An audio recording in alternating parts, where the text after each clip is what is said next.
I still don't know quite how I came to be doing what I'm doing. I'm certainly not a proper gardener, definitely not a chef. I've got no training in either, but what I do know is that I love to eat and I love to cook, and I found that I love growing things. 17 gorgeous acres of East Devon countryside where we grow only the most delicious food that I can possibly think of. Really, that's the starting point of Otter Farm. It starts and ends with flavour.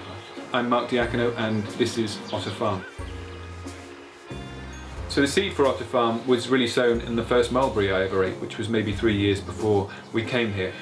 There were a few Mulberry vodkas which may have helped, but I couldn't believe this most amazing fruit that I'd ever tasted wasn't available everywhere. And it isn't because it's not extraordinary, it's not because it's not the most wonderful delicious fruit, it's the fact that when you pick it, it is absolutely ripe and bursting with flavour and juice, and it can hardly hold itself together, never mind find itself through the journey to the supermarket and to your house. So the only way that I could have this most delicious of fruit was to grow them myself. Instead of thinking about what I wanted to grow, it was what do I want to eat? The kitchen really is the starting point as well as the end point of the whole of Otter Farm. It's all about flavour. So I made a list, a big list of all the flavours that I wanted to eat. I didn't know enough about growing then, I knew very little, so I had to do some research and talk to a lot of people and read a lot of books and knock out the things that were impossible. And I was left with really 3 distinct lists. There was the best of the familiar, then there was the forgotten stuff. Things like cardoons, medlars, mulberries, quince, Chilean guava, which is Queen Victoria's favourite fruit. And the third part of the list really were things that may not work here, but that with the climate change we're already committed to, that may have a chance, especially here in the southwest. Within the 17 acres, we've got a vineyard, we've got a perennial garden. It's a forest garden, which is a kind of a food forest that's built on the idea of a natural woodland that's grown in lots of different tiers.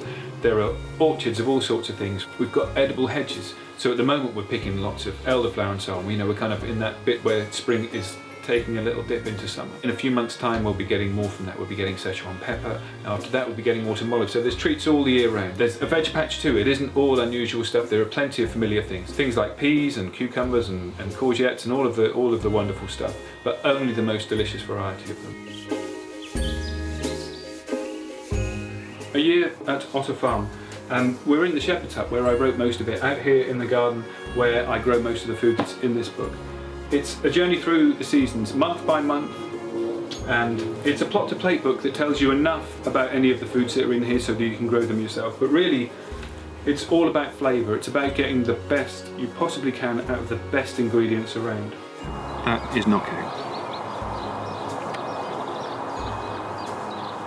My word.